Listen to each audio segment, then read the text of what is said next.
What up, folks? It's your boy T-Biz here. We're back again with another Masters Universe Classics figure. This is the original Man-at-Arms figure. Got this off of eBay recently. This is the second time I've owned this figure. I've done a video on this Man-at-Arms before. It was like years back. And yeah, we got him again.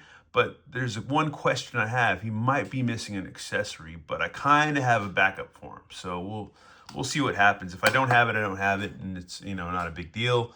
But this isn't necessarily cheap figure to get, but I got him for a reasonable price since he was already pre-owned. But he did come with a box, so that was cool, and his mailer box, his white mailer box, came with that too, so that's pretty cool. But yeah, man, and let's look at the original date on this sucker. It was about 2008.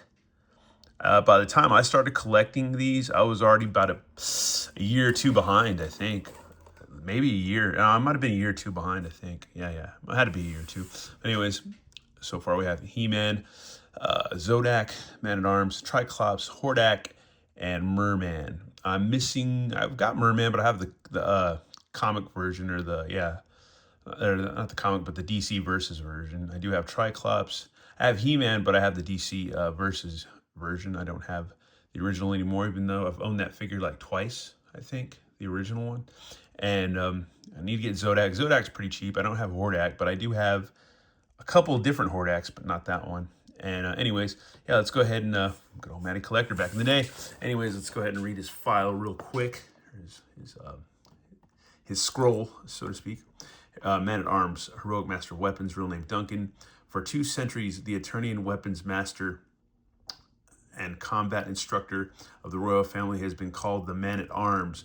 Trained by the renowned tactician Decker and a veteran of the Great Unrest, Duncan was asked by King Randor to step into this position and fortify his guard with an elite strike force, which he named the Masters of the Universe.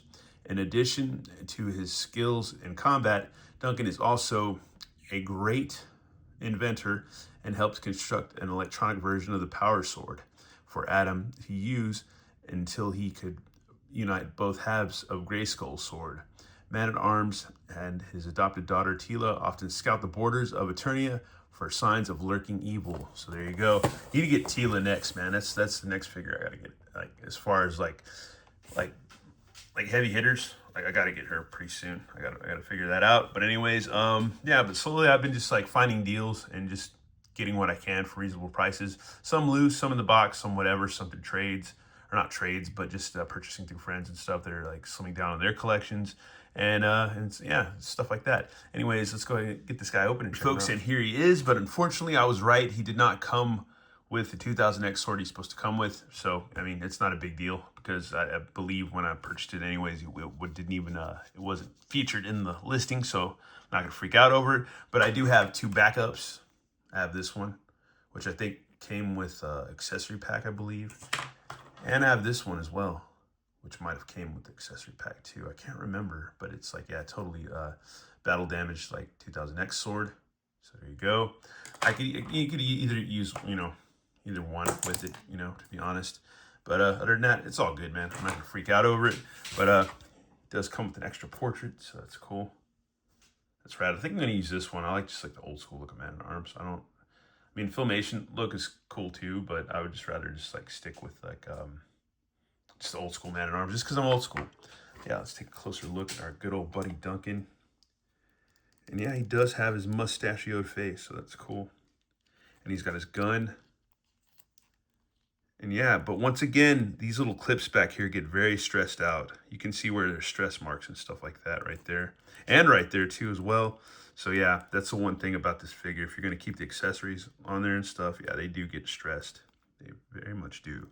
But yeah, you would just have to, guess you could, yeah, because you could put his mace in there or whatever.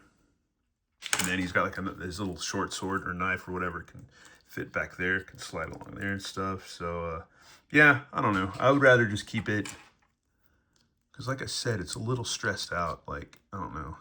It could stay a little bit, but yeah. And you can just pop that in there like so or whatever. And yeah, you can have that in there. It's kind of weird. It's kind of funky how you could do that or whatever. Or actually, you could, have it facing the other way, I suppose. But yeah, I think these are so like stressed out and loose that yeah, they're not gonna hold that well, I don't believe. Yeah, it can actually hold. Yeah, not really, because they're kind of stressed out. But either way, we'll take a closer look. He's got some little tools and stuff. Little roll pack, little roll. I don't know. It's not big enough to be a bed roll, but something for him to use. I don't know. Maybe he could use it as a makeshift pillow or whatever when he's out doing like long recon missions or whatever. And there's a sword, a little short sword that he comes with. So that's cool. Which you can slide along in there, which fits right there. So that's cool. And yeah, he's got his mace, which you can also just clip on like so. So that goes right there too. So that's rad. You can do either or, whatever you want. And he's got his blaster armor right there. So that's cool. His little blaster. Freaking cool accessory. And I actually have backups for this too. I actually have backup pieces of armor. So that's cool. In my old collection and stuff, like, cause I got, when I sold a bunch of these, I don't know, I didn't sell all the accessories, so so I actually have accessories to figures that are like kind of sought after, like especially like Scareglow and stuff like that. But anyways, it's got an ab crunch, not much though, because it's gonna be hindered a little bit, but yeah, not a big ab crunch. Waist twist, swivel at the shoulder, bicep, elbow bend. Let's see, his legs go out a bit. Inner swivel at the upper thigh, the crotch area, knee bend, boot cut, and a rocker and a little bit of a pivot. So there you go. But yeah, that's pretty much Man-at-Arms in a nutshell, man. Very cool paint for these, once again, in sculpts and stuff. But yeah, he's a must-have. If you're gonna have like all the classics and stuff, you gotta pick him up. That is freaking rad. Cool figure. Very cool figure. Probably gonna give him the regular Man-at-Arms head just because I like that a lot better. But yeah, we'll do that and then just get him posed. And here's our Man-at-Arms already posed up now and ready to do battle. And for this being a pre-owned figure, the joints aren't too bad. He's not like too loosey-goosey, because you can run into some of these that you've either gotten from friends and stuff like that that can be a little bit wonky. But I feel like there's kind of like, I don't know, I feel like with this other portrait, it's kind of wonky. Kind of wonky a bit, it seems. I don't know. I wonder if there's a way to heat it up and then reset it or something like that. But yeah, it's a little wonky. But other than that, badass figure. Glad I have him again. This is the second video I've ever done on Man-at-Arms, so that's kind of funny. But once again, yeah, the stress marks on the back with the clips and stuff. Yeah, that's one thing to look out for and stuff. And if you get one new, just take care of it, because yeah, you will stress that plastic out for sure. And yeah, you might be able to also just put some kind of glue around it for reinforcement maybe, or something. I don't know. Something. But yeah, you can see that it's pretty stressed. But other than that, he's still a kick-ass figure to have. And he's necessary as far as like having all your old school Motu characters and stuff. And once again, you know, these guys weren't the most like super articulated, but you could still pose them and get some decent poses, some okay poses. It's not bad at all. Yeah, it's just rad to have him again. Simple figure, just, I don't know, just totally cool. Totally cool. Once again, the paints on him are pretty rad. A lot of orange and stuff like that on there. Seems a little, he might have been displayed for a while too. I can't tell if he's a little dirty or not. Or just the way it is, I don't know, but yeah. But other than that, he's cool, man. I don't know. Glad to have him, man. Glad to have him. Because it's funny, because when I was collecting these again, and this is years ago, this is over like 15, 16 years ago. And I remember showing them to my dad and being like, look, man, this is my classics. And he's like, oh, I like the vintage ones better when they got me when I was a little kid and stuff. And he's like, I like those better. And I was like, you're crazy. I was like, these are the hippest thing right now, man. They got, you know, points, like more points of articulation. They come with cool accessories. They're sculpted rad. But my dad, being an old timer and in remembering all the figures that I had, you know, as a little kid, he was just like, yeah, he thought those were cooler. So yeah, makes sense. You know, everybody has their opinion. But at the time I was like, dude, the classics, man, they're the best. And now they're still cool. I wouldn't say they're the best, but they are well sculpted. They're some of the best sculpts out there as far as Motu goes. But as far as articulation, not so much. And yeah, that's pretty much it for this review. Love this figure. It's freaking rad, freaking awesome. And yeah, just glad to have him again in the collection. And we're slowly building the classics collection back up.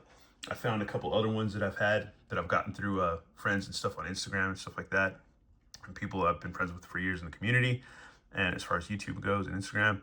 And yeah, man, so I'm slowly this year building a pretty fat collection. I just need to get like a handful or maybe two handfuls of more hard to find characters that I used to have. So yeah, like the web stores, the spike ores, the jitsus, the Scareglows, the you know, Tila, figures like that. Other figures I didn't have, like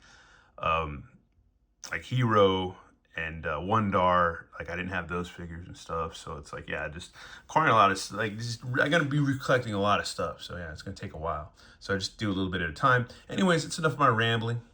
It's enough of my inane rambling. Once again, thanks for watching all. I hope everybody's doing well, because I know we all had this snowstorm sweep like the South and the Midwest and the East and the North and all that stuff. I think people in California are fine, but I know, I hope everybody made it out of that weird storm. And it wasn't even that bad, because I remember we had an ice storm a few years ago that was way worse than that, way worse.